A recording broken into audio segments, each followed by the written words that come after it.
Hi everyone! It's me again, Ma'am Romela Official. Okay, into this vlog, ang pag-uusapan po natin ay tungkol sa pag-iipon. Okay, bilang isang sari-sari store owner, paano nga ba ako nakapag-ipon?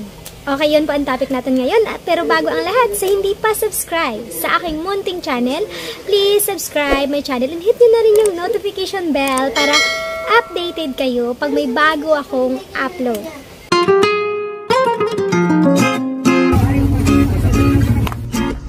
Sabi ng iba, kaya lang naman yan nakapag-ipon dahil walang anak. Sabi rin nila, kaya lang naman yan nakapundar at nakapag-ipon dahil walang pinapaaral. Okay. So, yan ang pag-uusapan natin. Kung paano nga ba kami nakapag-ipon. Well, tama nga naman. Wala nga kaming anak. Pero pinapaaral, meron. Meron akong pinapaaral na elementary, high school, tsaka college. O, diba? So, yung pinapaaral ko yung mga kapatid ko at mga pamangkin. So, meron akong mag-graduate na ngayong college, no? 4th year college na mag-graduate na. Meron din akong magtatapos na ngayong at grade 12. So, hindi naman ibig sabihin na dahil wala kang anak, ay wala ka nang magagawa. Kaya nga siguro tayo biniyayaan, no, ng blessings dahil kailangan nating i-share. No, alangan naman na hindi naman siguro pwede na nabubuhay lang tayo para lang sa ating sarili. So, yun ang iniisip ko. Kaya siguro binigyan din kami ng blessings ay dahil para makatulong. Lalong-lalo na sa mga kapatid ko, no, na kasi wala na rin inaasahan yung mga kapatid ko dahil wala na kaming tatay. So, parang breadwinner ako, no? Siguro ganon. So, masaya ako at nakakatulong ako sa kanila. Ano nga ba kami nakaipon sa kabila ng lahat ng mga gastusin namin sa araw-araw? Alam nyo ba na nung nag-start kami, maliit lang yung aming puhunan at lahat ng gastusin namin sa araw-araw ay dyan sa aming tindahan namin kinukuha lahat. So, ang hirap mag-ipon, no? Lalong-lalo na kapag sa tindahan mo lahat kinukuha ang lahat ng mga gastusin mo sa araw-araw. Lalong-lalo na may mga estudyante pa, no? May pinapaaral pa kami. At syempre tumutulong pa kami sa aming pamilya pa, mga magulang. So, pag baguhan ka pala sa business, no? Or kakasimula mo pa lang, maliit pa yung iyong puhunan, kailangan pala huwag ka munang mag-ipon. Or wag mo man nang i-savings yung tinutubo mo sa araw-araw. Halimbawa, sa isang araw, nakabenta ka ng 5,000. Okay, sa 5,000, magkano ba ang tutubuin mo dyan? O, halimbawa, 20% yung tubo mo. So, sa 5K, 20% ang tubo, nasa 1K yung iyong kita or ang iyong tinubo. So, yung 1K, yan lang ang budgetin mo. Kaya dapat magaling kang mag-budget. Lalong-lalo pa pag nag-start ka pa lang sa business. At maliit lang yung puhunan mo pa. No? Kaya kailangan magaling ka sa budgeting din, no?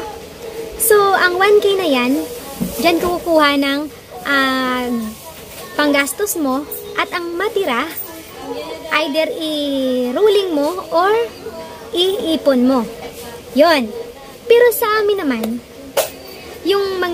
yung natira, no? Sa halimbawa 1K, no? Yan ang budget namin, no? May halimbawa ang nagastos ko dyan is 800, no? Ganyan. Halimbawa sa isang araw, sa 1,000 ko na tubo, 800 dyan yung nagastos, no? Pang araw-araw na gastusin, no? Tapos, yung 200 na natira, hindi ko yan iniipon. Niruruling ko yan, no? Mas magandang pag nag-start ka pa lang ay huwag kang mag-ipon muna. I-ruling mo ng i-ruling. Sa doon ay mabilis lumaki ang iyong tindahan or mabilis lalago ang iyong negosyo. Kaya kailangan pag nagsisimula kang magnegosyo at maliit pa yung iyong puhunan, kailangan marunong ka talagang mag-budget. No? Iwasan mo ng luho. No, tsaka na lang. Pag lumaki na yung tindahan, no? Yung sobra-sobra na yung kita mo. Tsaka na lang yan. Sa ngayon ay kailangan magtipid, no? Mag-budget talaga pag nagsimula. Ganun talaga ang number 1 mong gawin. Dapat marunong ka talagang mag-budget, magtipid, at iwas-iwasan yung mga luho para hindi mo magalaw yung mismong puhunan mo. No? Ganun. At idagdag mo na lang sa iyong mga kailangan, no? Mga ibang items na kailangan sa iyong tindahan. Huwag ka rin umutang at gawin itong puhunan. Dahil, lagi ko nga sinasabi sa inyo na kahit maliit lang ang iyong puhunan, basta walang interest, intact na papasok yung iyong kita or ang iyong tubo. Kasi, pag galing sa utang nga ang iyong puhunan, ay napupunta sa interest ang tubo mo sa araw-araw. Kaya kasabayan namin sa business, no? Hanggang ngayon, living pa rin sa utang. No, hindi talaga sila nakabawi or nakabangon sa utang.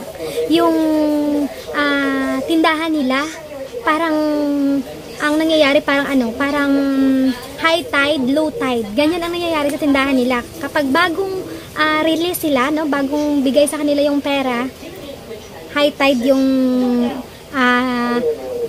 tindahan nila or punong-puno.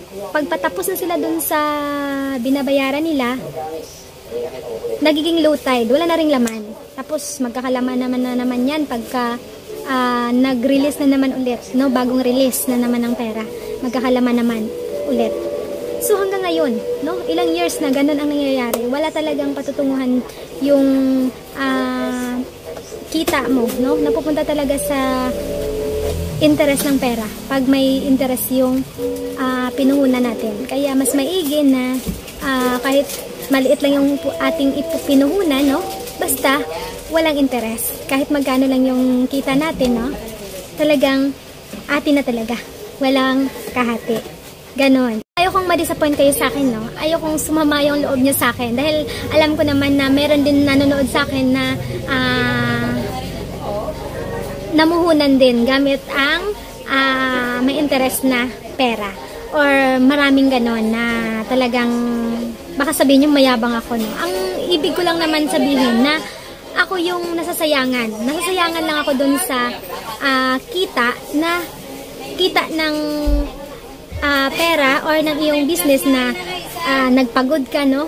Araw-araw ka nagpagod, aga ka pa nagbubukas, maaga pa, gabi ka na nag-close. Tapos yung tubo mo ay napupunta lang doon sa interest ng pera. Yun lang naman. So, mas maganda pa rin na kahit maliit lang ating puhunan, no? Basta, yung kita ay intact na papasok. Kasi walang imposible. Kasi kami, maliit lang din ang pinuhunan namin.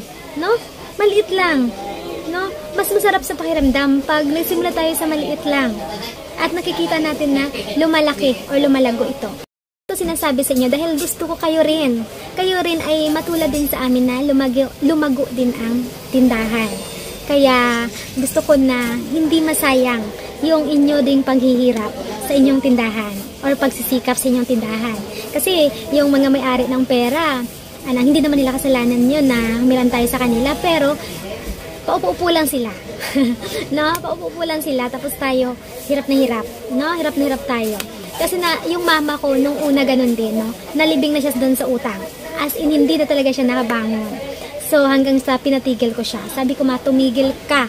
No, tumigil ka na dyan sa kakautang mo. Pati ako hinihiraman mo ng pambayad. So, nung tumigil siya, nung natapos niyang bayaran, kasi mayroong ganun na 6 months, ganun, bago matapos. So, nung natapos siya, hindi ko na siya pinayagan na makakuha agad, tawag dito, release ulit, no? Pero, syempre, yung mama ko gustong-gusto na, syempre, release na. Minsan, yung pangako, napapako, pag-release na ng pera, no? Pero ako talagang pinigil ko siya. So, alam nyo ba, nung pinigil ko yung mama ko sa pangungutang, ay gumaan na ngayon ang kanyang negosyo na kahit yung negosyo niya ngayon parang nagkalaman ang kanyang tindahan. Kung kailan hindi na siya nangutang, nagkalaman na yung tindahan niya. Tapos, parang wala na siyang iniisip na iba. Maliban sa kung magkano lang yung na makabenta lang, ganun. Yan, gumaan yung kanyang pakiramdam. Hindi na siya namumblema. At ganun din ang kanyang tindahan. Parang gumaan din ang takbo ng kanyang tindahan. No? Nawala ng araw-araw kasi pag tayo din kasi para din tayong binibiro din, no? Na kung kailan na namumblema ka ng bayarin, wala tayong benta. Na ganun, parang binibiro din tayo, no? Na kung kailan ang dami nating bayarin, walang bumibili. So, ganun. So, ngayon okay na yung mama ko. Kaya ako to sinishare sa inyo dahil gusto ko din na kayo din, no? Ano kayo doon sa mga utang na yan, no? Ganon lang naman ang gusto kong iparating sa inyo. Sana may natutunan po kayo sa akin, mga lods. So, hindi po ako ganon ka-expert pagdating sa business, no? Pero sana may natutunan po kayo sa akin, mga idol, ha? At nga pala, maraming salamat sa parating or palaging sumusuporta sa akin at tumatangkilik sa aking munting channel. At sa mga gustong isubscribe ako, i-like, at baka meron po kayong mga katanungan, just comment down below. At sa nagustuhan naman ng aking video ay paki-like na lang po. At sa hindi pa subscribe, please subscribe my channel and hit nyo na rin yung notification bell para updated kayo pag may bago tayong upload. Thank you!